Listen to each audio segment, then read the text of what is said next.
चल ठीक है यार, मैं जाऊँ। यार जाना के सच में जरूरी है। जाना मैं भी नहीं चाहती, पर मेरी भी मजबूरी है।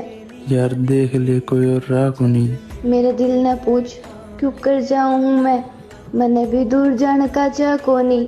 फिर तेरे जाए बाद मेरा क्या होगा? क्या होना था, मैं भी रोऊंगी अपनी किस्मत ने, तू भी रोएगा। यार तेरे ते दूरी पर रहा नहीं जावे। के करूँ यार, मेरे पापा पे मेरे घर तक बाजन का दुख सहा नहीं जावे।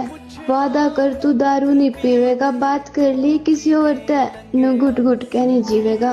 प्यार जो करया है या जिंदगी घुट घुट के तो जीनी पड़ेगी। दिल के दर्द आंसू बन के आँखों में नहीं आ जावे।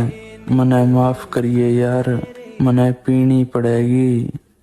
मैं सजना फिर तेरे लिए वे पीड़ा आप जरनी।